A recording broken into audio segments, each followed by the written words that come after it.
Diberi nama oleh orang tua saya Muhammad Ilyas Syam. Ayah saya berasal dari Bima, Bapak Andi Suaidin. Ibu saya Winarsi berasal dari Jombang.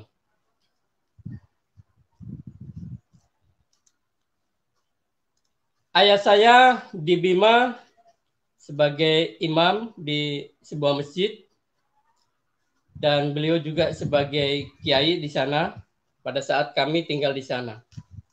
Di mana di Bima ini, kalau menurut pengalaman saya, belum ada saya dapati orang Kristen di sana.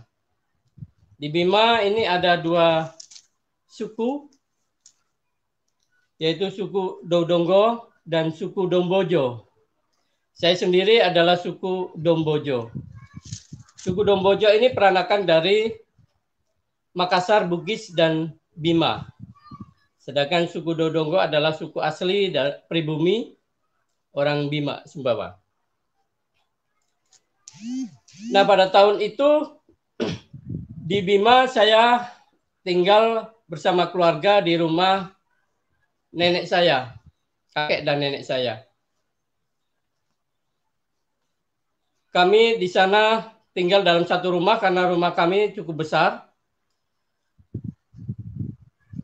Kampung Tente namanya, Desa Perintis Kampung Tente, Kecamatan Woha, Bima.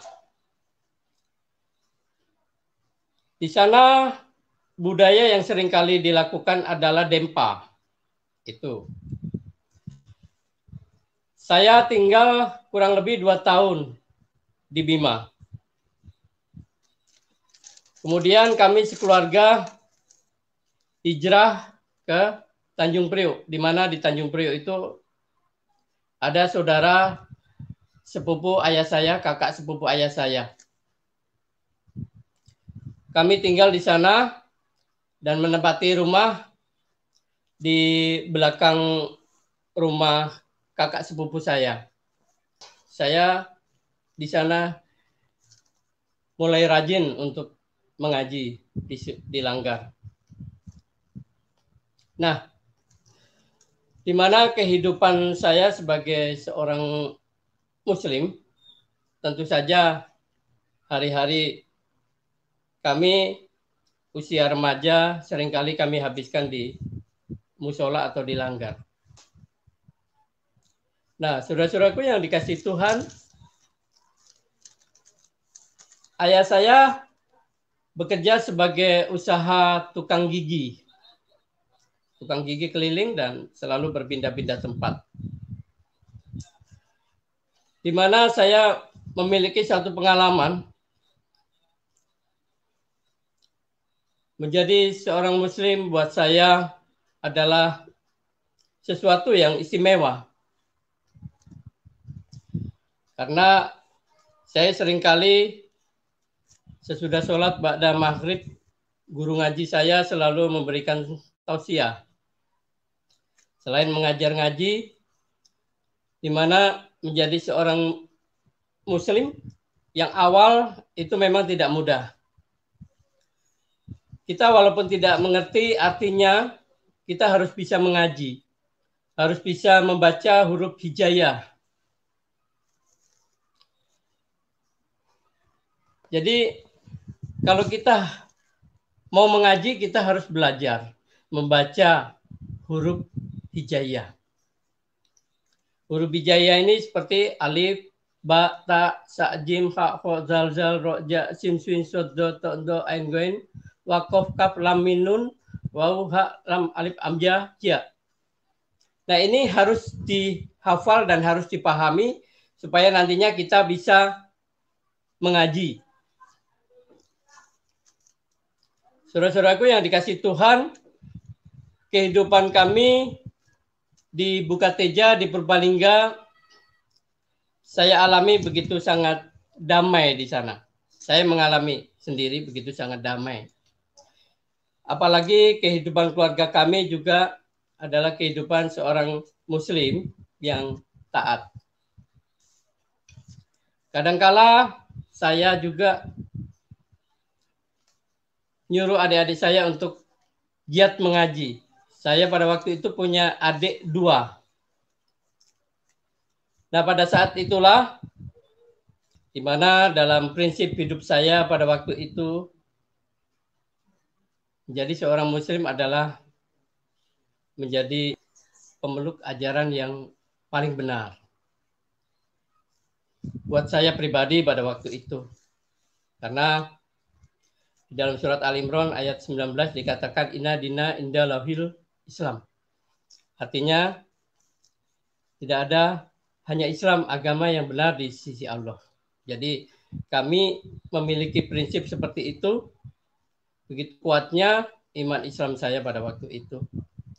Saya merenung pada waktu itu karena saya belajar berdoa.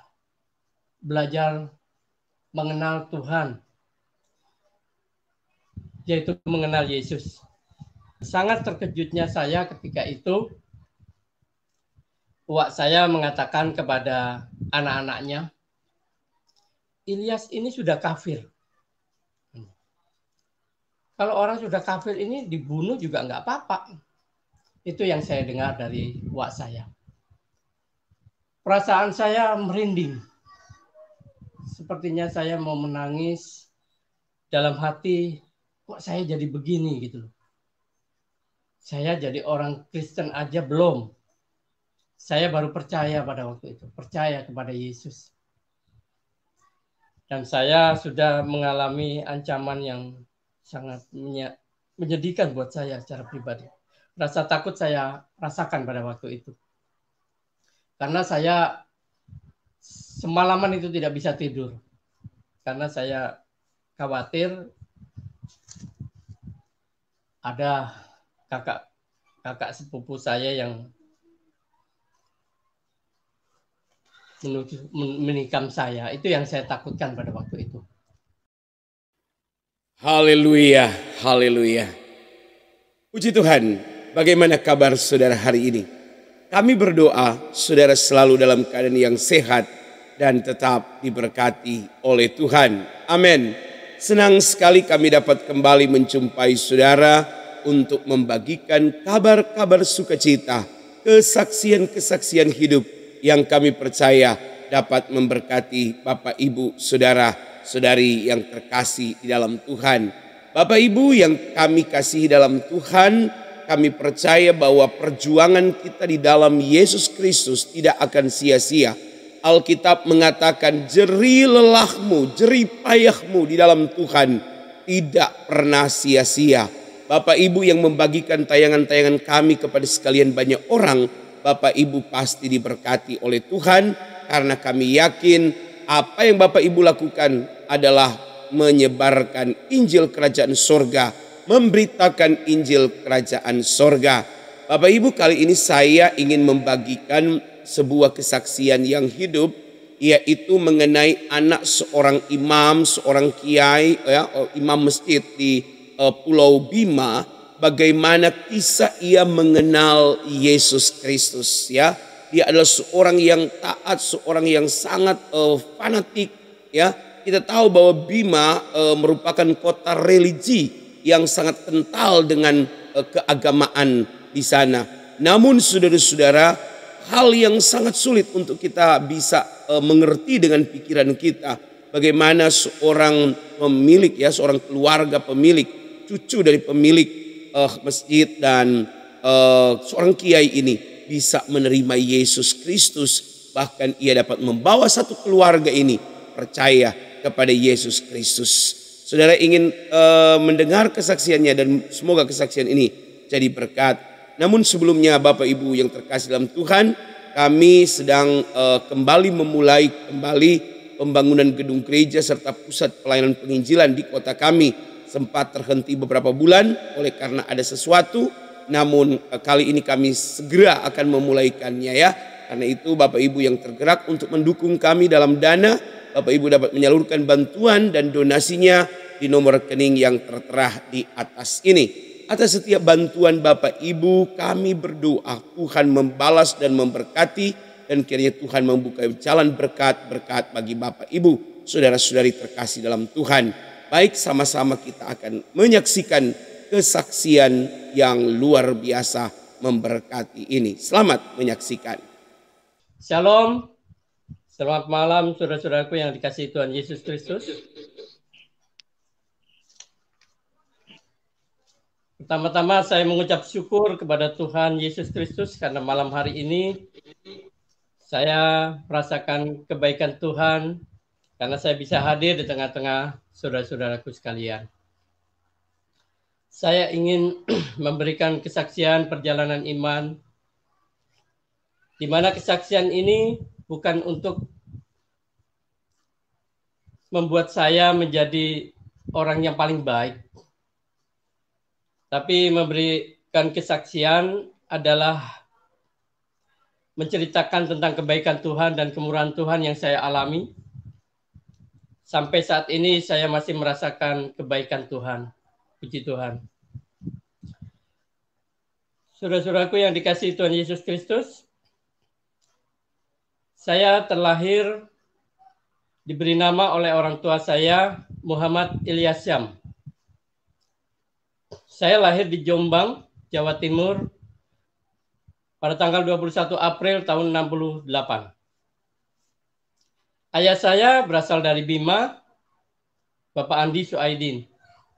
Ibu saya, Winarsi, berasal dari Jombang.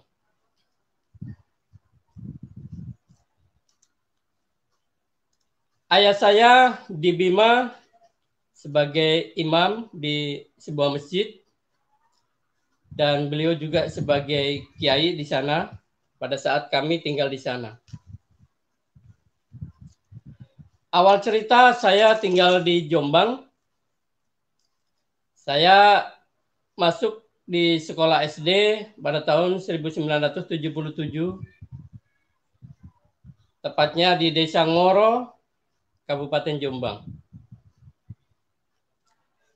Lalu pada tahun 78 kami hijrah ke Bima mengikuti ayah saya.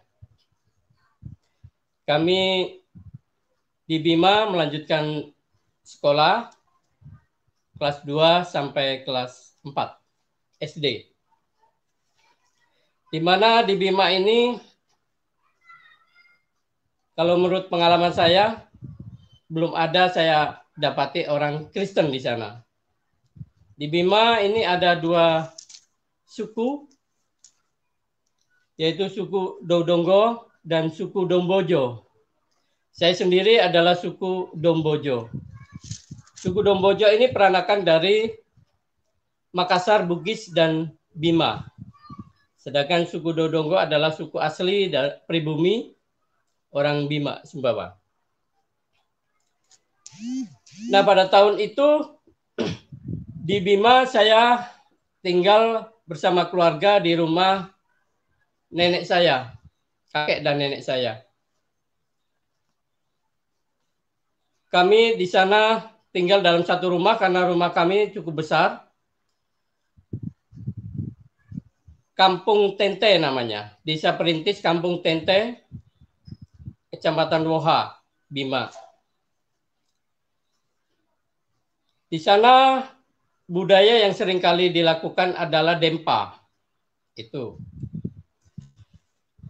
Saya tinggal kurang lebih 2 tahun di Bima. Kemudian kami sekeluarga hijrah ke Tanjung Priok, di mana di Tanjung Priok itu ada saudara sepupu ayah saya, kakak sepupu ayah saya. Kami tinggal di sana dan menempati rumah di belakang rumah kakak sepupu saya. Di Tanjung Priok itu kami tidak lama, cuma kurang lebih 1 tahun. Tahun 80 kami kembali pindah ke Bukateja, Purbalingga. Di Bukateja ini kami mulai menempati rumah kontrakan. Rumah kontrak ya, bukan kontrakan. Nah, di Bukateja, Purbalingga inilah saya mulai tumbuh menjadi seorang remaja.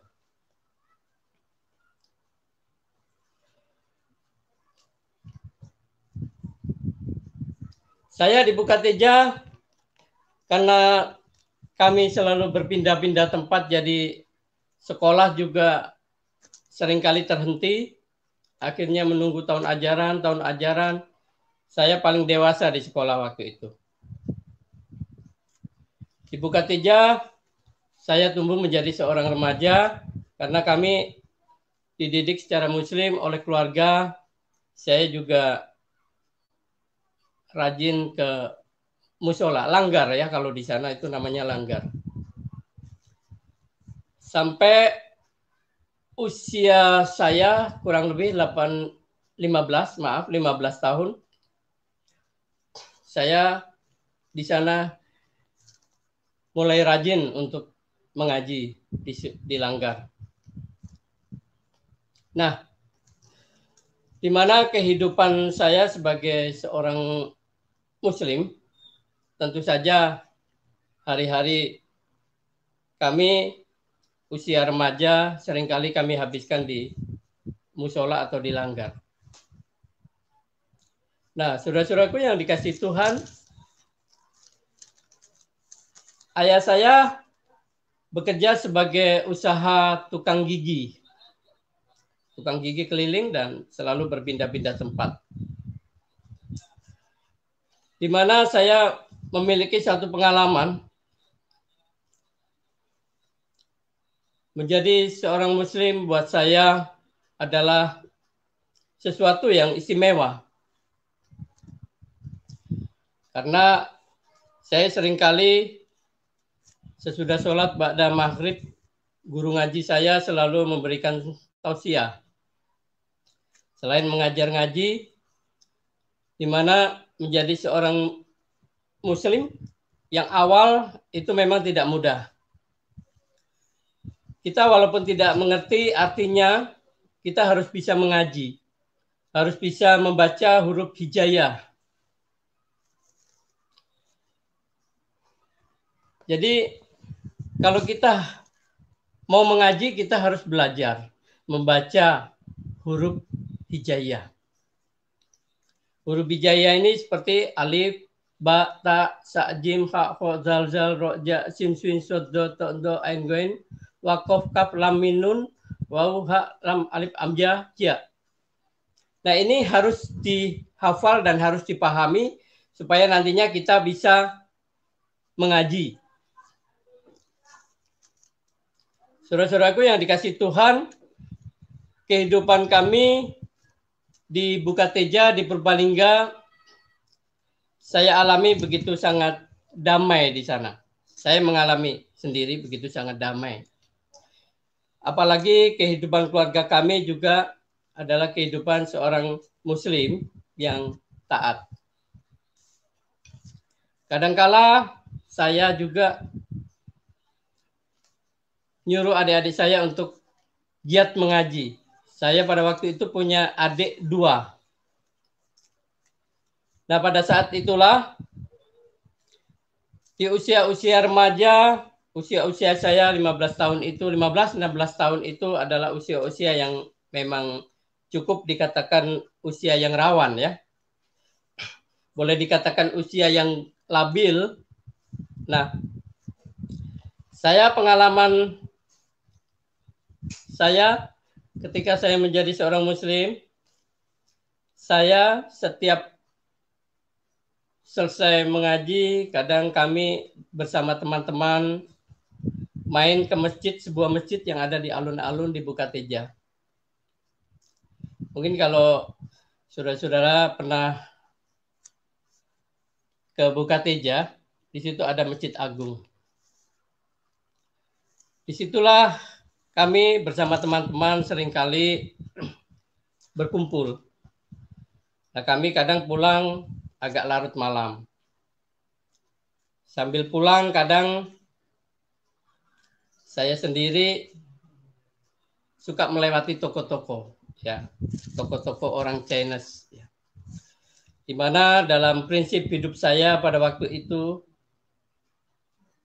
menjadi seorang Muslim adalah menjadi pemeluk ajaran yang paling benar. Buat saya pribadi pada waktu itu.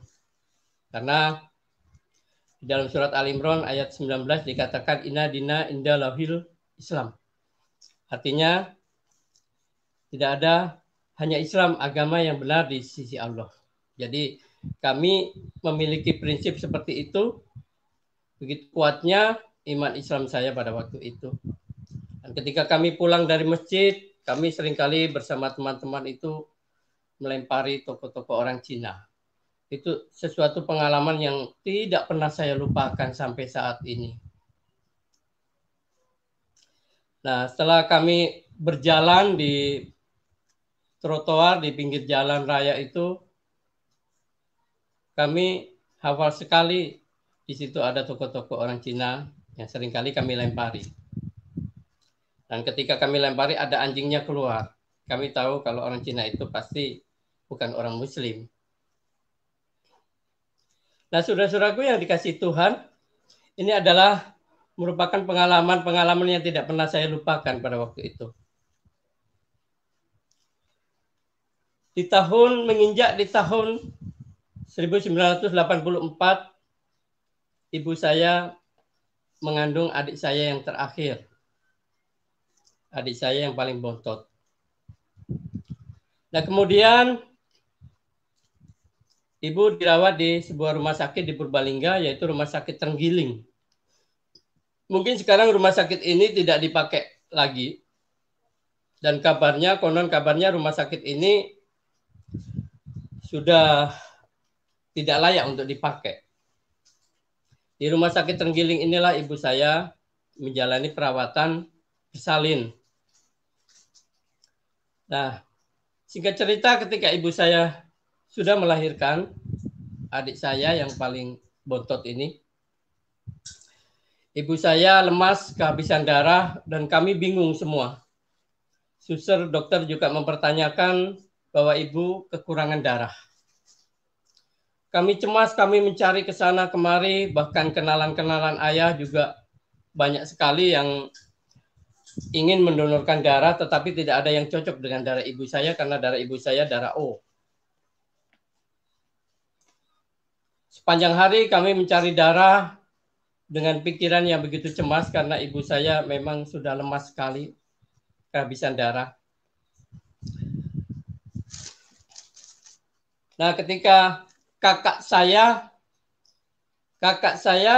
pada waktu itu sedang di bis, sedang bertanya-tanya mencari darah di PMI. Tiba-tiba di bis dia ketemu dengan seorang pria yang usianya sekitar 40 tahun. Nah, ketika seorang pria ini melihat kakak saya ini kakak perempuan, yaitu kakak yang pertama. Dia melihat kakak saya sedang meneteskan air mata. Nah, seorang pria ini berkata kepada kakak saya, "Mbak, kenapa?" Kakak saya dengan terpatah-patah dia mengatakan bahwa ibu saya sedang membutuhkan darah. Tapi kami sampai hari ini sudah berhari-hari tidak mendapatkan darah. Terus si orang pria ini, darah ibu apa ya? Darahnya O, kata dokter. Mungkin darah saya bisa gitu. Nah, akhirnya kami berangkat ke PMI. Kakak saya, karena saya waktu itu nggak ikut, kakak saya dengan seorang pria tadi berangkat ke PMI. Nah, akhirnya mendonorkan darahnya. Waktu ditanya di sana, waktu dicek juga darahnya, puji Tuhan, darahnya O. Dan beberapa liter diambil darahnya. Nah, ketika ditanya oleh kakak saya, nama seorang pria itu adalah Sugeng Prayoga. Bapak Sugeng Prayoga ini setelah mendonorkan darahnya, lalu kakak saya mengantarkan darah itu ke Rumah Sakit Trenggiling. Nah, setelah itu saya diminta kakak saya untuk menemui Pak Sugeng Prayoga ini yang baru mendonorkan darah di PMI. Sambil membawa resep untuk obat-obat ibu saya. Nah, akhirnya kami bertemu dengan Pak Sugeng Prayoga ini, dan karena Pak sudah tahu bahwa kami akan ke apotek untuk menebus obat. Nah, setelah itu kami berdua ke sebuah apotek di Purbalingga. Saya lupa nama apoteknya. Nah, setelah kami mendapatkan obat-obatan itu, bahkan beliaulah yang membayar semua resep obat-obatan yang kami tebus. Saya bilang sama Pak Sugeng Prayoga ini, Bapak singgah dulu di rumah sakit karena ayah saya dan ibu mungkin mau ketemu dengan Bapak ini. Bapak Sugeng Prayoga ini bilang, sampaikan salam sama Bapak dan Ibu. Saya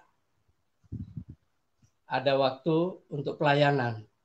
Nah, saya tidak begitu mengerti, tidak begitu paham apa yang dikatakan oleh Pak Sugeng Prayoga ini. Yang saya tahu beliau ini membawa Alkitab. Membawa Alkitab dan buku-buku lain di tangannya. Lalu beliau bicara sama saya setelah beliau mengatakan ingin menyampaikan salam kepada ayah dan ibu saya. Beliau katakan, sampai ketemu lagi, Tuhan memberkati ibu, Tuhan memberkati keluarga semuanya. Beliau langsung pergi di depan rumah sakit Trenggiling itu, karena dulu di sana banyak delman, jadi saya pas beliau nyebrang itu ketutup dengan delman. Pas delman itu pergi, beliau sudah tidak tampak lagi oleh saya. Itu ajaib sekali saya menyaksikan. Nah, akhirnya saya kembali ke rumah sakit untuk memberikan resep obat-obatan itu kepada suster. Saya ditanya oleh kakak saya, juga oleh ayah saya dan adik-adik saya, mana Pak Sugeng? Katanya. Saya bilang, Pak Sugeng tidak bisa ke sini, beliau titip salam, dan beliau juga tadi mengucapkan semoga ibu lekas sembuh. Nah, akhirnya saya cerita sama ayah saya, Pak Sugeng ini siapa? Ayah saya tanya ke saya. Lalu saya ceritakan kepada ayah saya. Saya katakan beliau ini sepertinya seorang Kristiani karena beliau membawa Alkitab. Membawa Alkitab, dan beliau juga mengatakan bahwa saya masih ada pelayanan. Disinilah baru saya bisa mengetahui, bisa merasakan ada kemurahan Tuhan di hati saya. Saya bisa mendapatkan seseorang yang menolong ibu saya. Dan kesaksian saya malam hari ini, saya juga berharap adik saya yang dilahirkan oleh ibu saya berkat pertolongan oleh seorang Bapak Sugeng Prayoga yang saya ketahui adalah seorang penginjil. Adik saya bisa melihat dan bisa merasakan kasih Tuhan dan dimenangkan oleh Tuhan Yesus. Setelah hari lepas hari, ibu saya, puji Tuhan, beranjak pulih dan sehat kembali. Setelah 2 minggu menjalani perawatan di rumah sakit, kami pulang kembali ke rumah. Sejak awal perjumpaan saya dengan Pak Sugeng Prayoga ini membuat sedikit karakter saya berbeda. Saya seperti mengalami sentuhan tangan Tuhan pada waktu itu. Mungkin ada sedikit perasaan yang benci ya kepada orang yang tidak seiman dengan saya. Tapi dengan perjumpaan saya dengan Pak Sugeng Prayoga ini membuat hati saya tidak lagi merasakan kebencian, tidak lagi merasakan amarah yang tadinya ada di dalam diri saya. Nah, saudara-saudaraku yang dikasihi Tuhan, setelah perjalanan proses kelahiran itu berjalan, singkat cerita, pada tahun 86, saya meninggalkan rumah, pergi ke Jakarta, yaitu ke Tanjung Priok, ke rumah bude saya, adik sepupu ayah yang dulu pernah kami tinggal di sana.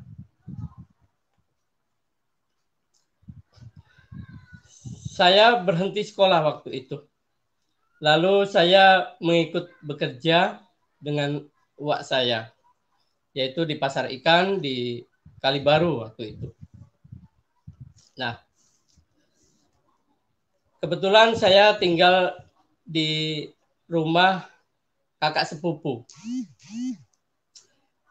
Rumah kakak sepupu ini 2 lantai, jadi saya tinggal di lantai yang 2. Sampai tahun 87, 88 saya ada di sana. Nah, kemudian saya mengalami sakit pada waktu itu, yaitu MAH. Mungkin bisa dikatakan MAH yang kronis. Ya, saya sampai kurus sekali. Nah, saya periksa ke dokter pada waktu itu dan saya diberikan resep obat. Di mana saya menjalani kehidupan di sana seorang diri dan saya tidak bekerja waktu itu karena memang badan saya lemah. Dokter mengatakan bahwa saya harus makan bubur. Nah, yang membuat saya sedih, tidak ada seorang pun yang memasakkan saya bubur waktu itu. Akhirnya saya masak sendiri. Dengan kondisi saya yang sangat lemah dan hampir saja saya jalan pun terjatuh. Di saat kelemahan itulah saya diingatkan tentang peristiwa di mana saya bertemu dengan Pak Sugeng Prayoga. Saya merenung pada waktu itu karena di saat sakit juga saya tidak menjalani sholat. Saya berdoa di dalam sebuah kamar yang saya tempatin. Saya mengatakan, Tuhan, kalau memang Engkau Tuhannya orang Kristen, Yesus, sembuhkan saya, pulihkan saya, dan ubahlah hidup saya. Itu doa yang pertama kali yang saya ucapkan. Karena pemahaman saya, Yesus itu adalah Tuhannya orang Kristen yang disembah oleh orang Kristen. Hari demi hari berganti, dan ketika saya main ke rumah kakak sepupu saya yang saya tinggal di sana, wak saya ini bilang sama saya tidak pernah melihat Ilyas sholat. Saya memang waktu itu sudah tidak sholat, tapi saya berbohong sama wak saya. Wak, saya sholat di kamar, saya tutup kamar. Oh iya, baguslah, kata wak saya. Puji Tuhan, saat itu saya dipulihkan. Saya merasa sehat kembali dan saya bisa menjalani aktivitas saya, pekerjaan saya di Kalibaru. Membantu wak saya berdagang ikan di sana. Saudara-saudaraku yang dikasihi Tuhan, apa yang saya alami seperti mimpi buat saya. Tuhan begitu cepat seperti mengubah karakter saya. Saya yang tadinya memiliki sifat yang agak keras, Tuhan mengubah saya menjadi seperti orang yang tidak berdaya. Dalam arti orang yang tidak bisa melakukan kekerasan, sifat keras seolah-olah sudah tidak ada dalam diri saya. Hari demi hari saya jalani kehidupan saya di rumah kakak sepupu saya yang saya tumpangi di sana. Akhirnya bulan berganti bulan, kakak sepupu saya dan wak saya mencium kecurigaan pada perilaku saya. Saya tidak bisa lagi berbohong sama wak saya dan kakak sepupu saya, karena anaknya wak saya ini juga banyak, ada 5. Ya, akhirnya wak saya bilang, Ilyas, kamu sudah tidak pernah sholat, saya lihat. Wak saya mengatakan begitu. Lalu saya katakan, ya wak, saya minta maaf gitu. Lalu wak saya bilang, kamu murtad. Gitu. Akhirnya saya menjawab pada waktu itu, saya bukan murtad, tapi saat ini saya memiliki Tuhan yang saya percaya, yaitu Yesus Kristus. Begitu mendengar jawaban saya, wak saya dan kakak-kakak sepupu saya marah besar. Dan wak saya bilang, saya dicaci maki dengan kalimat-kalimat yang buruk. Ya, saya dikatakan tolol, saya dikatakan bodoh, bahkan saya dikatakan kafir. Bahkan kakak sepupu saya mengatakan kepada saya, karena di depan rumah, di seberang rumah kakak sepupu saya ini ada seorang Manado. Mereka Kristiani, keluarga Kristiani. Dan kakak sepupu saya ini menunjuk rumah itu. Kamu tahu nggak rumah itu? Itu orang makanannya babi. Saya jawab, kenapa kalau orang makan babi? Babi kan binatang, sama dengan kambing, sama dengan ayam, sama dengan sapi, saya katakan begitu. Lalu semakin marah mereka. Saya dicaci maki berulang-ulang oleh kakak sepupu saya, dan wak saya pun selalu hampir setiap pagi saya disidang. Sebelum saya berangkat kerja ke Kalibaru dan ke Muara Baru, saya selalu disidang. Tekanan demi tekanan saya alami selama saya tinggal di rumah kakak sepupu saya. Karena rumah kakak sepupu saya dengan wak saya ini tidak begitu jauh. Kalau rumah wak saya ini lebih dekat ke laut, karena kami waktu itu tinggal di Semprotan. Semprotan itu ke arah Kosambi, Cilincing. Nah, bulan berganti bulan, tekanan demi tekanan saya rasakan.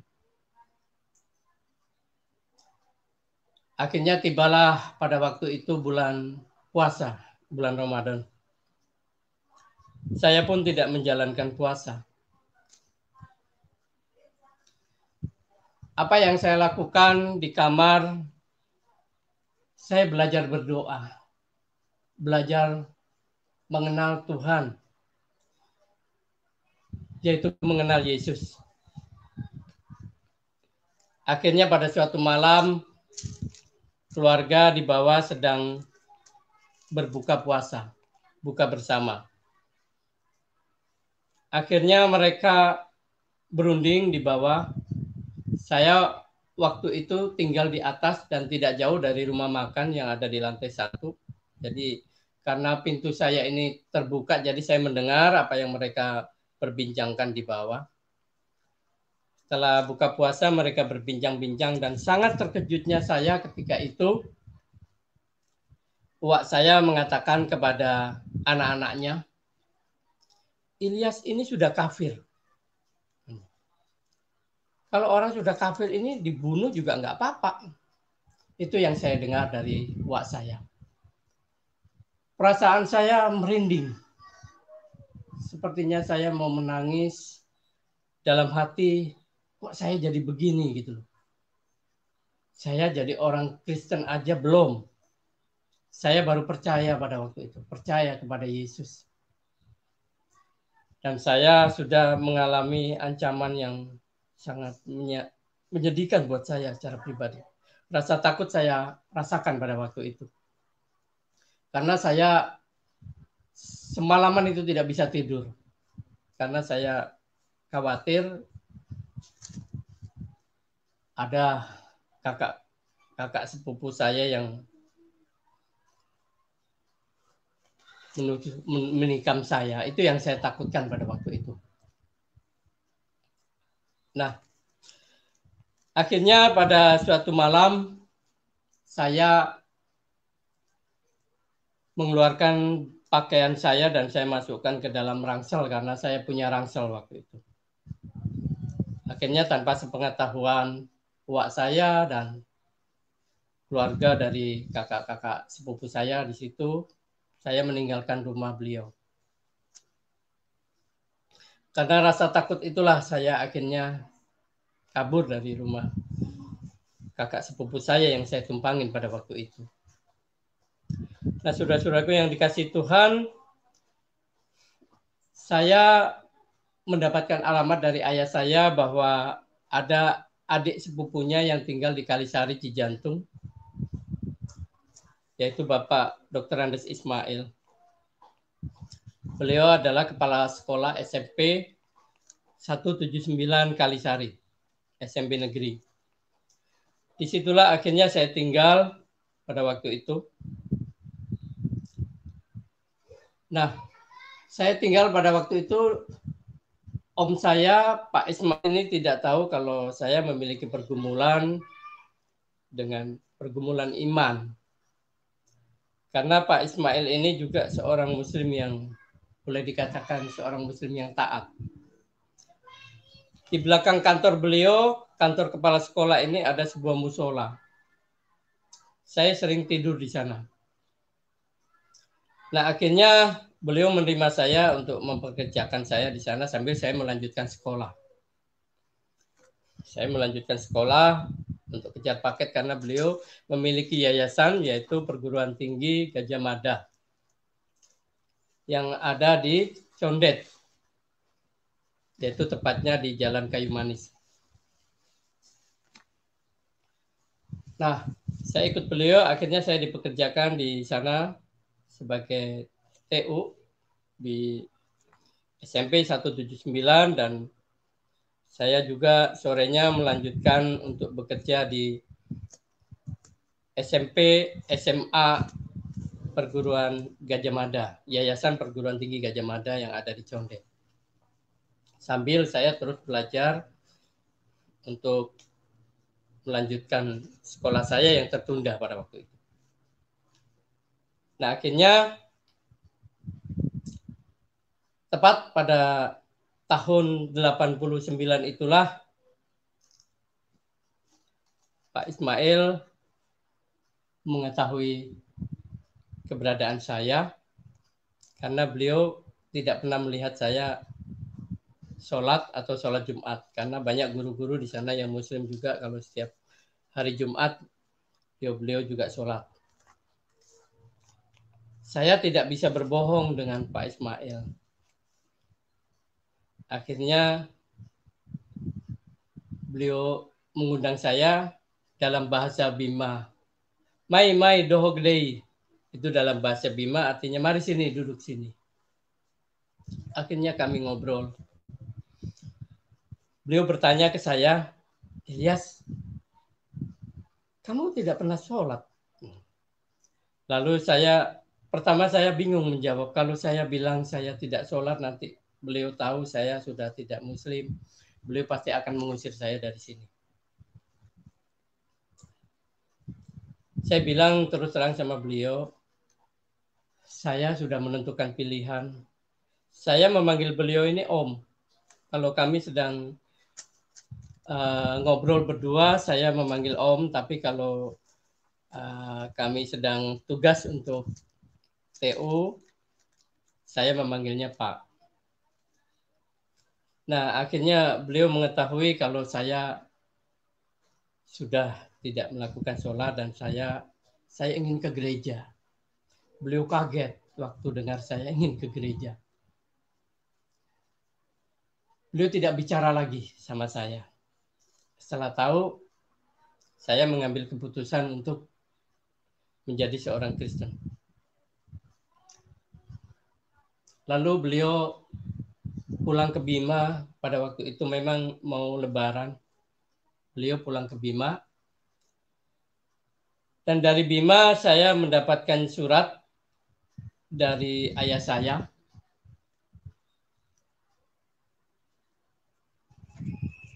Ayah saya mengatakan dalam surat itu, Ilyas, kamu harus kembali ke Muslim.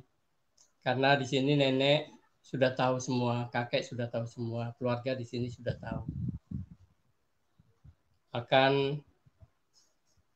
Om Ismail juga sudah menceritakan semuanya tentang keberadaan kamu di sana. Lalu saya membalas surat ayah saya itu karena ayah saya waktu di Bukateja itu, satu keluarga itu pada saat saya ke Tanjung Priuk tahun 88 itu, ayah saya sekeluarga kembali ke Bima, tinggal di Bima. Nah, pada saat itulah Pak Ismail menceritakan tentang keberadaan saya. Dan keluarga di sana akhirnya mengucilkan keluarga saya. Karena saya dianggap sudah meninggalkan Islam. Saya bilang sama ayah saya walaupun sudah tidak Muslim, tapi saya tidak pernah membenci agama Islam. Saya lahir di Islam. Saya juga pernah memeluk Islam. Saya katakan kepada ayah saya hanya punya pilihan yang menurut saya ini benar. Surat itu saya kirimkan ke ayah saya. Singkat cerita, Om Ismail pulang dari Bima.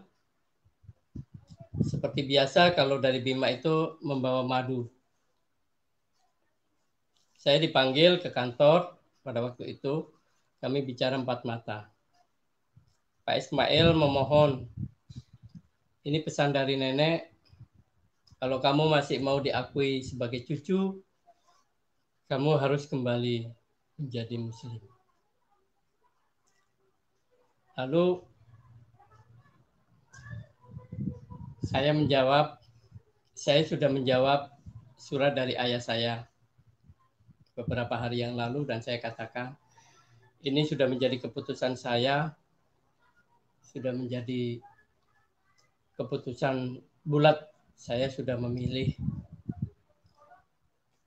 agama saya. Lalu Pak Ismail dengan raut muka yang marah,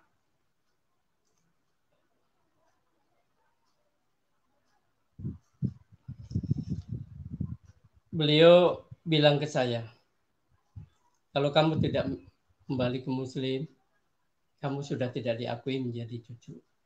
Dan jangan kembali ke Bima, ke Tente. Karena rumah nenek saya, keluarga saya di sana ada di Tente. Nah, pada waktu itulah saya menyampaikan kepada Pak Ismail, saya minta maaf. Perpindahan saya ini, kalau perpindahan iman saya ini sangat mengecewakan Om Ismail dan keluarga saya, juga mengecewakan kakek dan nenek yang ada di sana. Karena ini sudah menjadi keputusan saya. Resiko apapun saya jalani.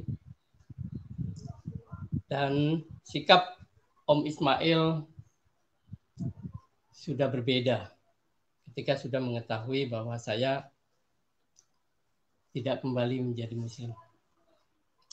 Yang tadinya beliau sangat dekat dengan saya, ini jauh. Itu saya alami hari lepas hari, sambil saya terus melanjutkan aktivitas belajar saya di yayasan beliau. Dan tepatnya pada tahun 90 saya rindu untuk ibadah di gereja.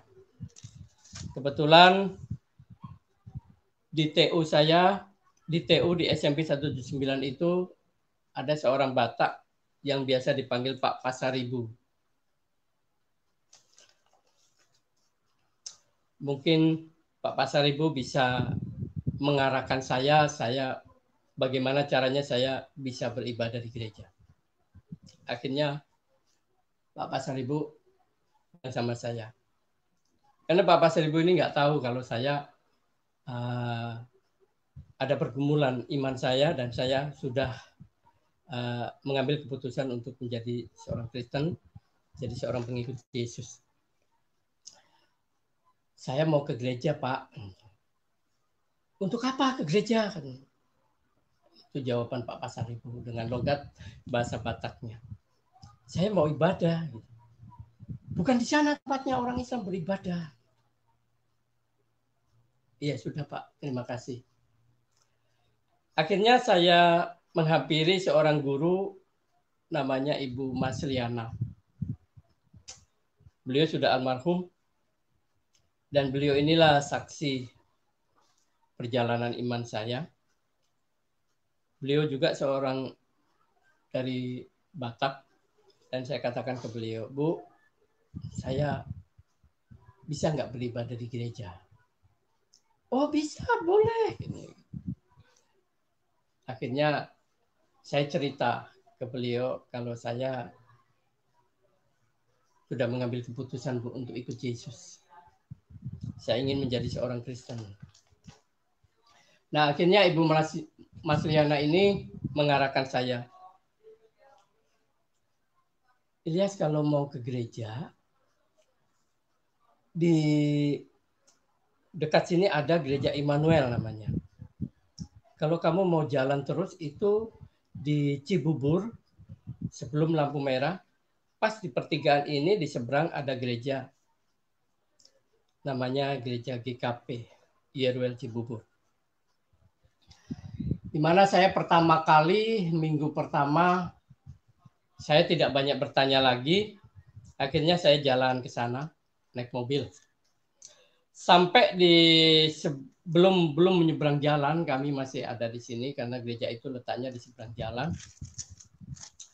Jarak kira-kira 50 meter. Saya melihat jemaat yang datang ke gereja itu berurutan begitu ya.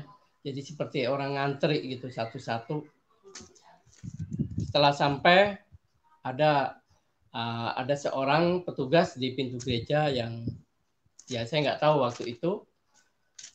Yang jelas mereka itu masuk gereja itu satu-satu gitu ya. Jadi satu-satu. Nah, pemahaman saya pada waktu itu masuk gereja nanti saya diperiksa. KTP saya Muslim. Bagaimana ini? Rasa takut dalam hati saya akhirnya saya tidak jadi masuk gereja. Dan itu minggu berikutnya saya alami seperti itu lagi. Saya rindu mau masuk gereja tapi saya tidak bisa masuk gereja karena saya merasa ketakutan nanti kalau saya diperiksa, oh kamu orang Islam nggak boleh beribadah di sini karena Pak Pasaribu mengatakan seperti itu.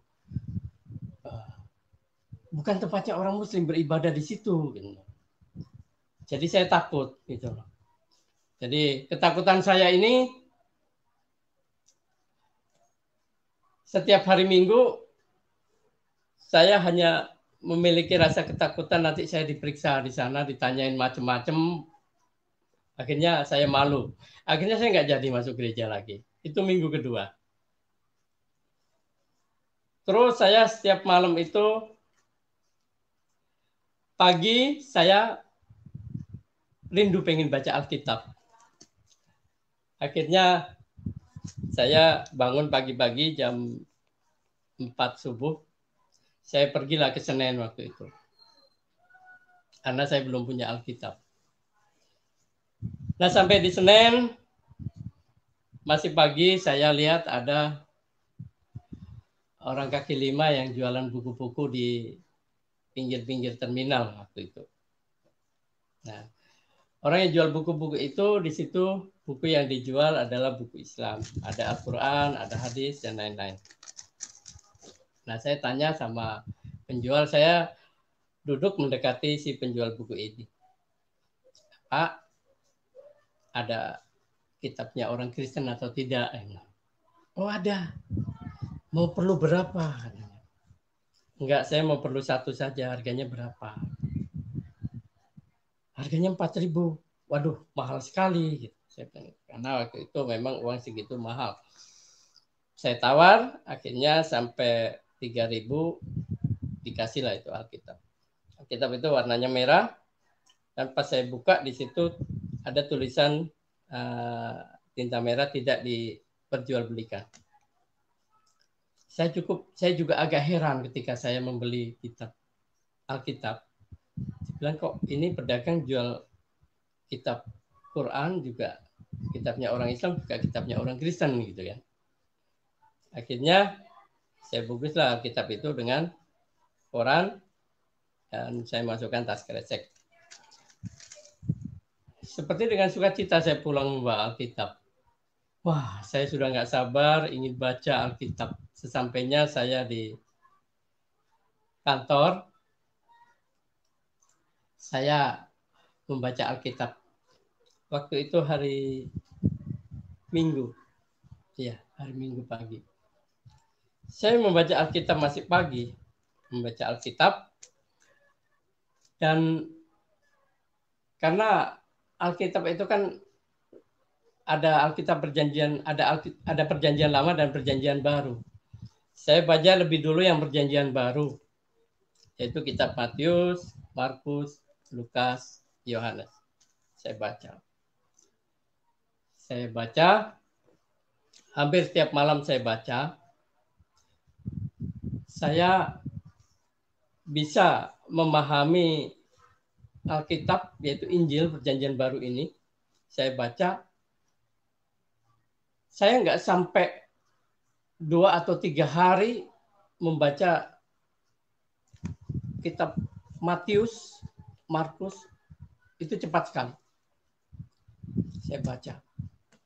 Nah, akhirnya saya bisa menyimpulkan, saya melihat bahwa apa yang dikatakan dalam kitab Injil ini memang baik. Terutama yang saya sangat terkesan sekali pengajaran Yesus yang tertulis dalam kitab Matius pasal 5 ayat 44.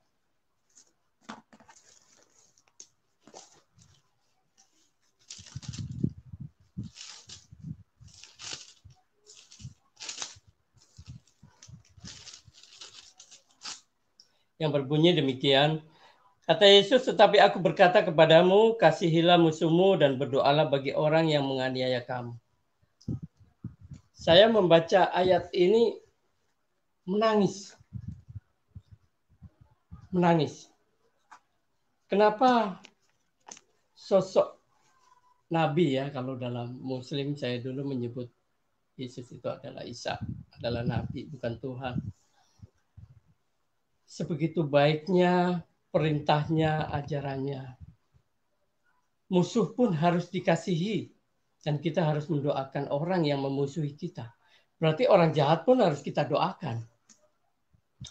Ayat ini menggugah saya dan semakin kuat hati saya. Saya belum pernah mendapatkan bunyi ayat ini di kitab yang pernah saya imani. Saudara-saudaraku yang dikasihi Tuhan, minggu depan saya membawa Alkitab ini. Saya dengan tergesa-gesa saya bangun pagi dan saya memang sudah mempersiapkan diri, saya ingin ibadah di gereja. Ini adalah minggu yang ketiga. Saya mau beribadah ke gereja, tapi tidak bisa masuk juga. Saya tetap saja menunggu di seberang jalan, itu ada jembatan. Mungkin Kalau saudara-saudaraku melewati Cibubur ke arah Cijantung, Cililitan, ya, Cibubur itu ke arah Lapan, Brigif, Kalisari, itu ada jembatan, pasti akan melewati jembatan. Nah, di jembatan itu saya sering kali nongkrong. Saya nongkrongnya di situ setiap Minggu pagi.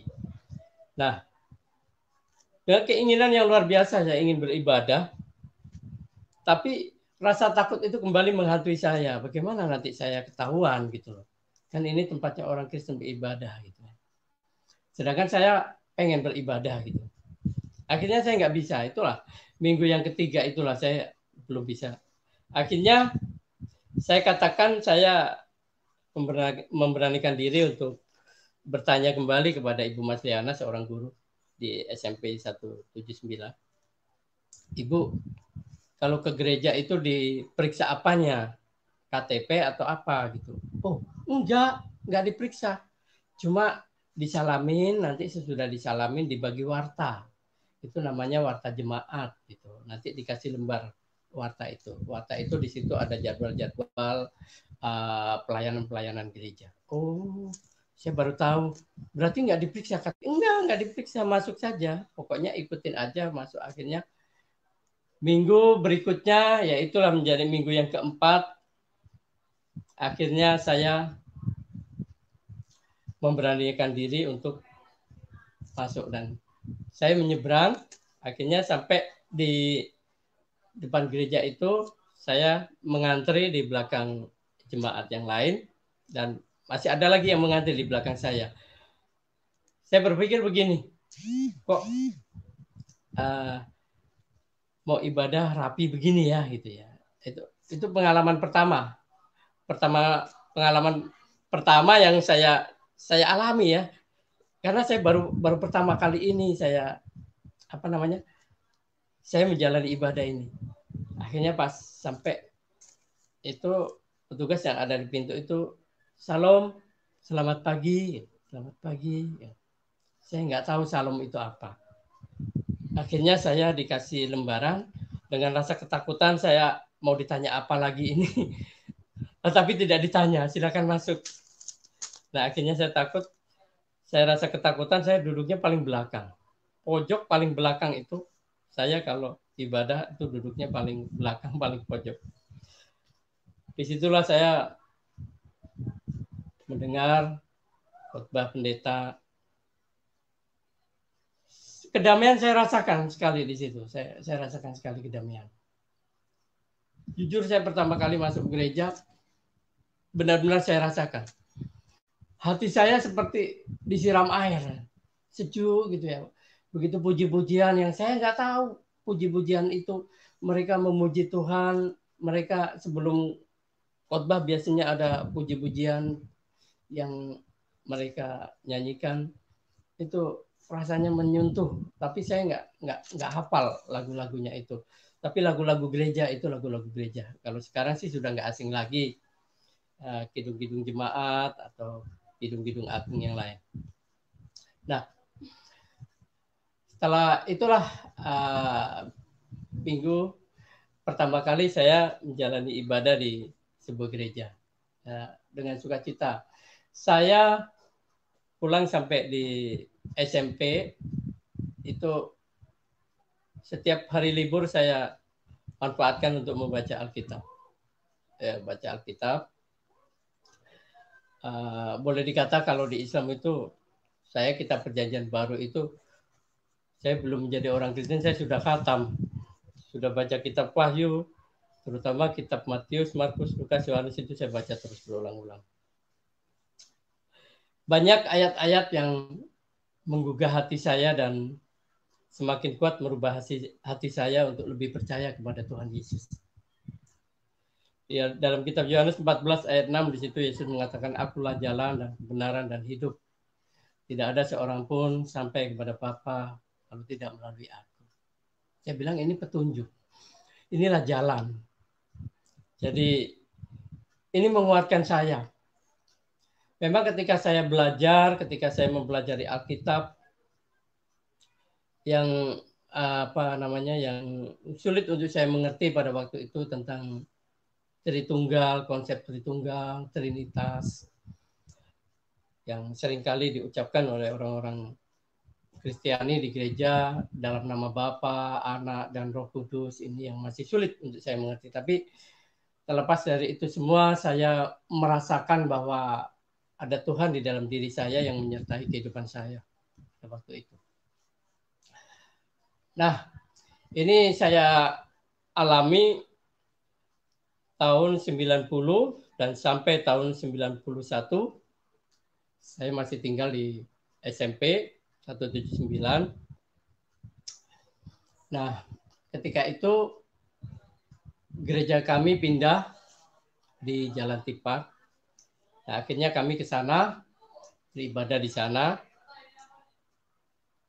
Nah, di sanalah saya berjumpa dengan seorang teman wanita di gereja.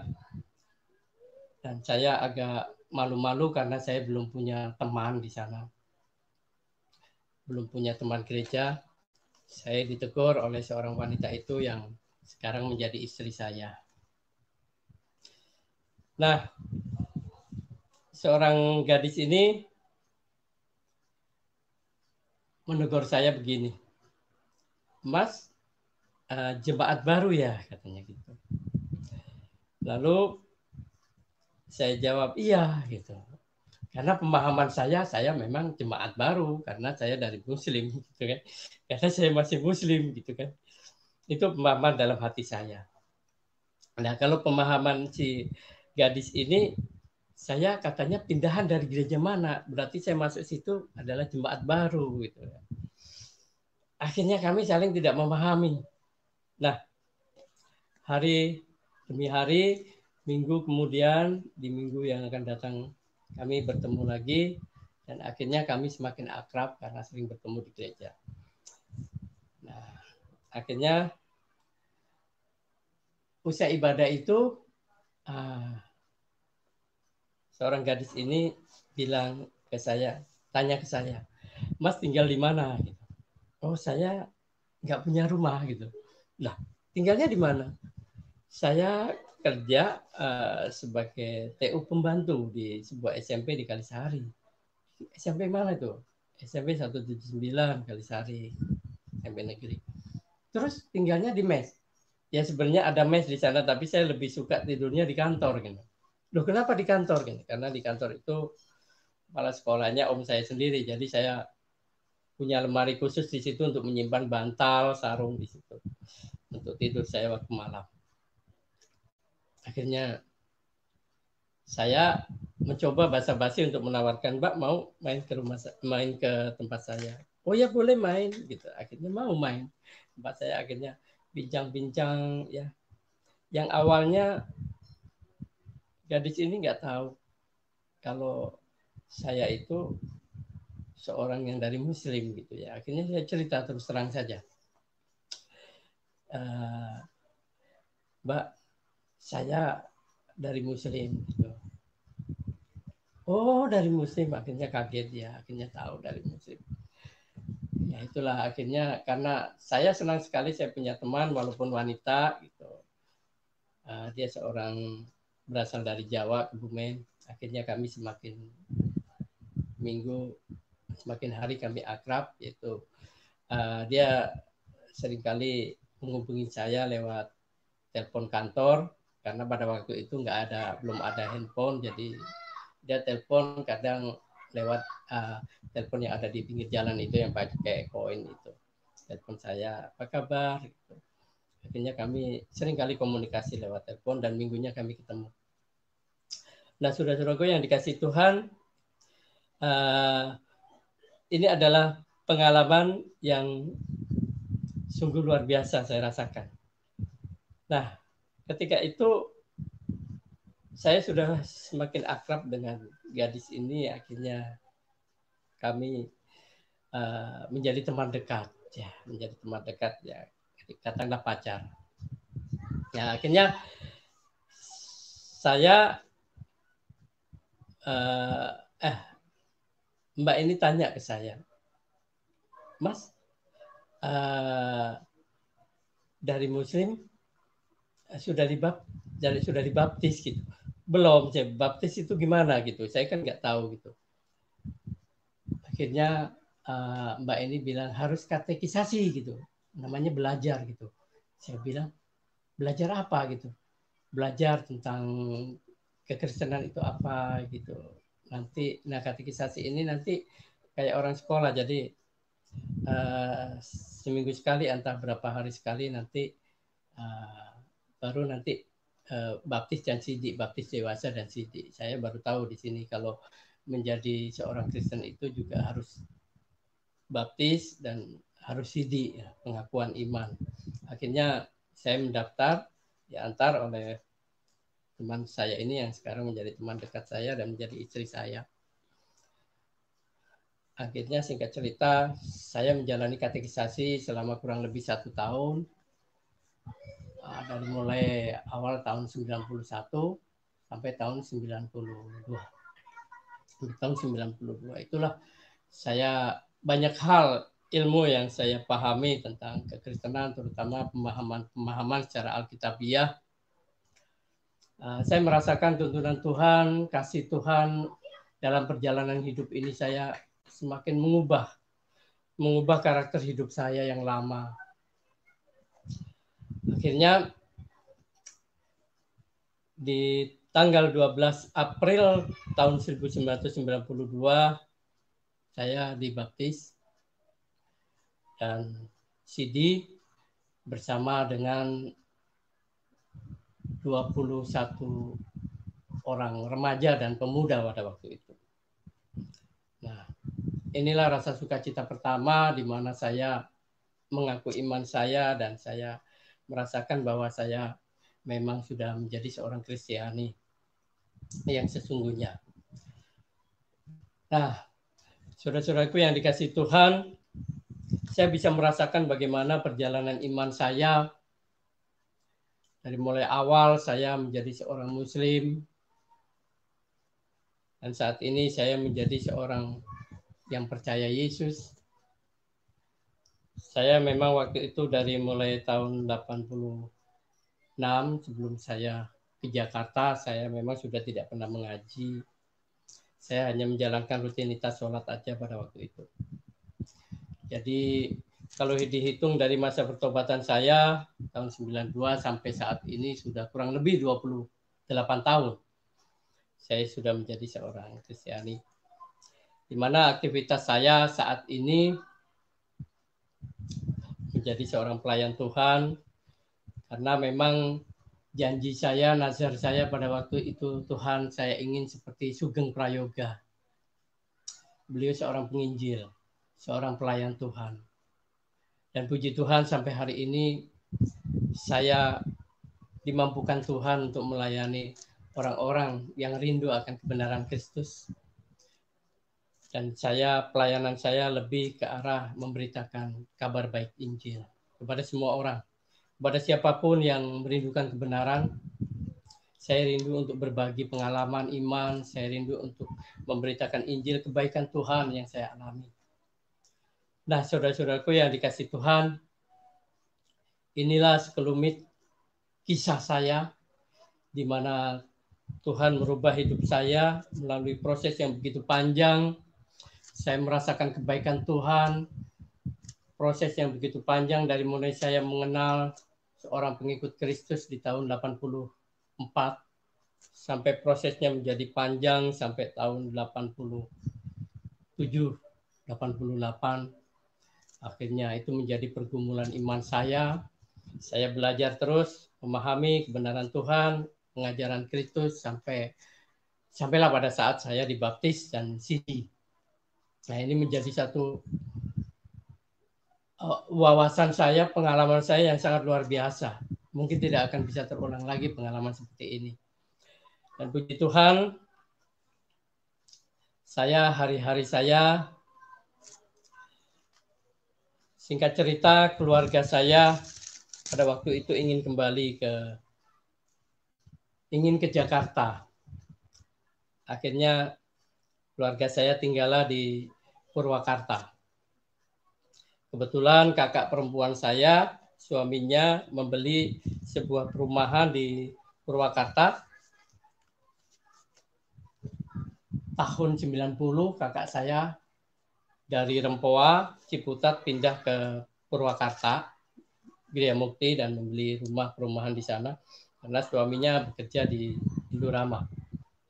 Akhirnya ayah dan ibu dan keluarga, adik-adik sekalian akhirnya ikut tinggal di sana dan kami mengontrak rumah di sana.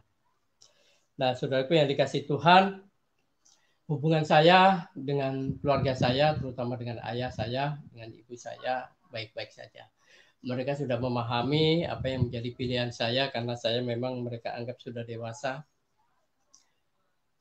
Dan saya mencoba untuk bercerita tentang iman saya di kehidupan keluarga saya. Dan ayah saya juga memahami. Dan kami sering tukar pikiran dengan ayah saya karena ayah saya ini memang dulunya adalah seorang hafiz ya. Seorang yang hafal sekali Al-Quran. Karena setiap saya datang berkunjung ke rumahnya selalu ditulis tanggal, hari, tahun dengan bahasa Arab gitu. Nah, suatu ketika di tahun 2011 ayah saya berkunjung ke rumah saya di Jakarta. Singkat cerita, saya sudah menikah dengan seorang wanita yang mengarahkan saya dan membimbing saya sampai saya bisa dibaptis dan sidi, dan kami menikah akhirnya tanpa dihadiri oleh orang tua tapi oleh kakak saya.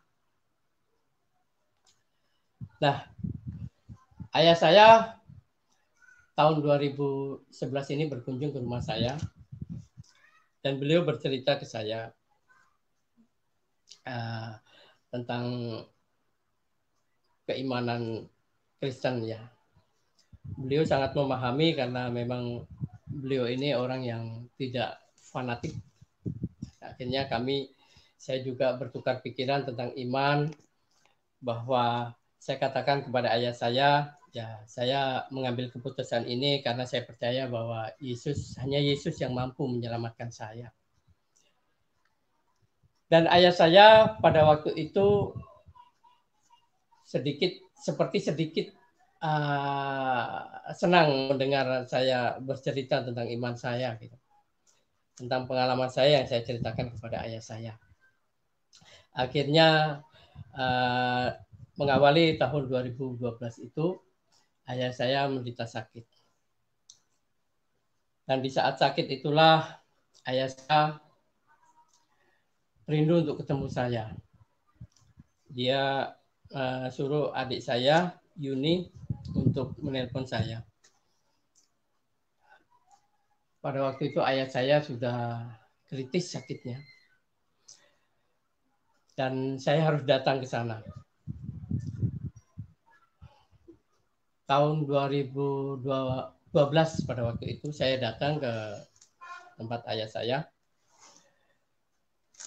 Dan ayah saya senang sekali.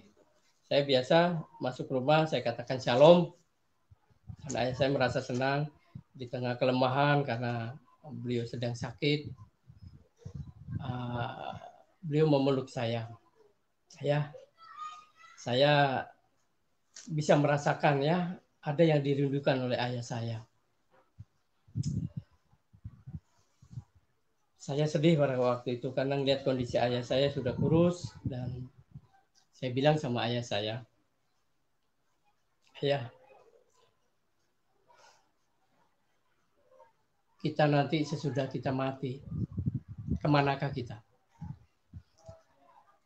Kalau saya percaya bahwa Tuhan Yesus yang menyelamatkan saya. Ada ayat emas yang sangat menguatkan saya di Yohanes 10 ayat 28.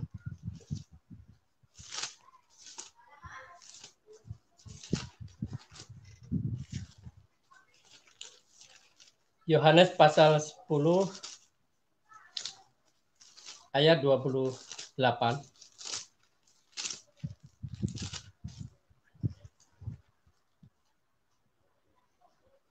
Dikatakan oleh Yesus, dan aku memberikan hidup yang kekal kepada mereka, dan mereka pasti tidak akan binasa sampai selama-lamanya, dan seorang pun tidak akan merebut mereka dari tanganku. Jadi ayat ini menguatkan saya. Saya menceritakan kepada ayah saya, Yesus menjamin keselamatan kepada setiap orang yang percaya dan hidup di dalam Dia, taat kepada Dia di dalam pengajarannya. Waktu itu saya dipeluk erat oleh ayah saya. Dan waktu itu ibu saya tertidur karena adik-adik saya juga tertidur karena pada waktu itu mereka mungkin merasa kelelahan karena merawat ayah saya, mendampingi ayah saya. Kakak saya yang perempuan ini bercerita ke saya, Il, ayah ini susah matinya. Kenapa, Mbak? Ayah ini ilmunya banyak. Terus saya bilang, harus dicarikan guru, orang yang lebih pintar dari ayah, kata kakak saya. Saya bilang sama kakak saya, di sini ada guru. Di mana? Di sini. Saya bilang gitu. Ada orang yang lebih pintar. Jadi ada orang yang bisa mengeluarkan ilmu kuasa-kuasa yang ayah miliki. Kakak saya melihat saya seperti, kamu bercanda gitu ya. Karena kakak saya rumahnya terpisah dengan ayah saya, dengan keluarga saya. Kakak saya tinggal di perumahan di Gria Mukti. Sore hari beliau pulang ke rumahnya. Saya hanya menunggu, menemani ayah saya dengan adik saya Yuni. Nah, ayah saya memeluk saya dan saya bilang, saya berdoa untuk ayah. Ayah akan dipulihkan, ayah akan disembuhkan oleh Tuhan Yesus. Percaya. Lalu ayah saya terucap dalam bibirnya. Saya sangat kaget. Ya Yesus, terucap. Itulah saat-saat yang sukacita dalam hati saya ya. Selama ini saya takut untuk menginjili ayah saya. Saya takut untuk berdiskusi tentang agama dengan ayah saya. Saat itu ayah saya menyebut nama Yesus, saya sukacita sekali. Akhirnya saya bimbing doa ayah saya, dan ayah saya tanya, ayah mau terima Yesus gitu. Ada kesembuhan, ada keselamatan. Saya bilang sama ayah, iya. Akhirnya ayah saya mau terima Yesus pada waktu itu. Saya bimbing untuk mengucapkan doa untuk menerima Yesus sebagai Tuhan dan Juru Selamatnya. Dan saya sama adik saya Yuni di situ menunggui. Saya berdua. Akhirnya saya sambil mendoakan ayah, karena Yuni adik saya seorang yang Muslim, jadi saya hanya berdoa sendirian aja pada waktu itu. Saya berdoa untuk pemulihan dan kesembuhan ayah saya. Nah, ayah saya memegang erat tangan saya dan dia tidak mau melepaskan genggaman tangannya. Saya sambil memuji-muji Tuhan dan ayah saya seperti senang gitu ya. Saya terus menguatkan ayah saya terus membisikkan ke ayah saya. Ibu saya dan kakak saya ini juga mengatakan ke saya kalau ayah saya itu nggak bisa mati karena ilmunya banyak dan harus dipanggilkan oleh guru yang di atasnya ayah. Akhirnya saya berdoa kepada Tuhan Yesus. Saya minta kuasa-kuasa gelap, ilmu-ilmu apapun yang ada dalam diri ayah saya dipatahkan dan dilepaskan kuasanya di dalam nama Yesus. Saya terus berdoa berdoa. Akhirnya ayah saya lemas dan ketika detik-detik ayah saya mau diambil Tuhan, saya sudah merasakan ayah saya mau diambil Tuhan dan dia matanya terbelalak dan dia melihat ke kanan, ke kiri, ke atas, sini. Adik saya bilang sama saya, Mas, itu ayah melihat apa ya, kayak orang kesurupan gitu. Saya bilang sama adik saya, ayah saya nggak kesurupan, ayah kita nggak kesurupan. Ayah seperti melihat banyak malaikat di sini gitu. Hah? Berarti ayah mau mati dong, kata adik saya begitu. Ya, mungkin Tuhan mau panggil ayah kita. Ya, bilang gitu. Nah, akhirnya saat itu juga ayah saya langsung menyerahkan nyawanya, dan dia begitu dengan tenang, dia langsung diambil oleh Tuhan. Dia langsung pergi dan tidak ada reaksi apapun yang ada dalam diri ayah saya. Akhirnya ketika ayah saya tidak ada, saya membangunkan ibu saya, juga adik-adik saya yang pada waktu itu tidur di situ. Dan adik saya Yuni ini langsung menjerit ketika tahu ayah saya sudah tidak ada nyawa dan tidak bergerak lagi.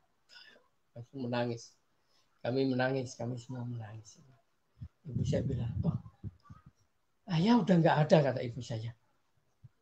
Kok iso ya, kata ibu saya. Bisa mah, ayah sudah dipanggil Tuhan, bilang gitu sama ibu saya. Dan akhirnya adik saya Yuni ini menangis dan bertanya sama saya, Mas Il, ayah kira-kira masuk surga enggak? Masuk gitu. Loh, kan ayah nggak pernah dibaptis, nggak pernah masuk gereja katanya. Ya, tapi ayah percaya Yesus. Orang yang percaya Yesus akan diselamatkan. Orang yang menerima Yesus sebagai Tuhan dan Juru Selamatnya akan diselamatkan. Akhirnya saya bukakan ayat di Lukas 23 ayat 43.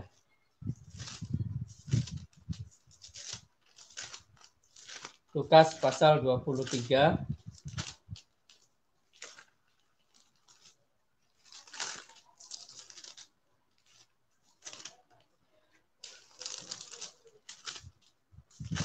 Lukas pasal 23 ayat 43 berbunyi demikian, kata Yesus kepadanya, aku berkata kepadamu, sesungguhnya hari ini juga engkau akan ada bersama-sama dengan aku di Firdaus. Saudaraku yang dikasihi Tuhan, ketika saya katakan kepada adik saya Yuni ini langsung memeluk saya dan dia membisikkan kepada saya, Mas, saya mau jadi orang Kristen. Saya bilang kepada adik saya, kamu harus terima Yesus kalau mau selamat. Bukan menjadi orang Kristen selamat, tapi menerima Yesus sebagai Tuhan dan Juru Selamatnya dan hidup di dalam Dia. Kamu akan menerima keselamatannya dari Tuhan. Akhirnya singkat cerita, ayah saya dimakamkan secara Muslim karena beliau juga masih Muslim pada waktu itu.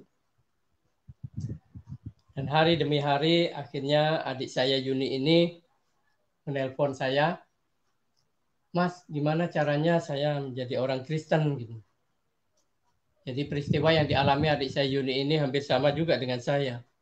Seperti kebingungan gitu. Jadi akhirnya saya menghubungi majelis gereja di Purwakarta untuk memberikan bimbingan dan katekisan kepada adik saya Yuni, karena adik saya ini dari Muslim. Dan akhirnya puji Tuhan, adik saya Yuni sampai hari ini dia aktif berjemaah di sebuah gereja di Purwakarta. Saudara-saudaraku yang dikasihi Tuhan, ini sekilas kesaksian saya bagaimana Tuhan membentuk saya, memproses saya sampai pada saat ini saya menjadi seorang pengikut Kristus yang setia. Dan ini menjadi sukacita buat saya secara pribadi. Saya berdoa dan saya berharap kiranya kesaksian saya ini bisa menjadi berkat dan bisa menjadi sukacita bagi saudara-saudara sekalian yang menyaksikan acara channel YouTube ini. Saya sungguh merasakan sukacita kebaikan Tuhan sampai hari ini. Saya katakan bahwa tidak ada nama lain di kolong langit ini yang dapat menyelamatkan manusia yaitu selain nama Tuhan Yesus Kristus. Ini tertulis di dalam Kisah Para Rasul 4 ayat 12, bahwa keselamatan itu hanya ada di dalam Kristus. Ini iman saya yang saya imani, bahwa saya sungguh-sungguh meyakini bahwa tidak ada keselamatan di luar Kristus, karena Dia sudah menebus kita, Dia sudah mau mati untuk kita, Dia mau melepaskan semua kutuk dosa-dosa kita sehingga kita menjadi ciptaan baru. Melalui kebangkitannya, kita menjadi manusia ciptaan baru di dalam Kristus. Amin, haleluya. Bapak Ibu, kami percaya Bapak Ibu sudah menyaksikan tayangan ini. Doa kami diberkati selalu. Jangan lupa untuk terus membagikannya kepada sekalian banyak orang. Dan Bapak Ibu, kita akan berjumpa lagi dalam program-program acara kami selanjutnya. Doakan kami supaya channel ini terus berkembang, channel ini terus bertumbuh menjadi saluran berkat bagi banyak orang.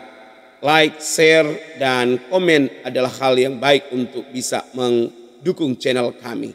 Tuhan memberkati, sampai berjumpa lagi. Haleluya, haleluya. Shalom, haleluya.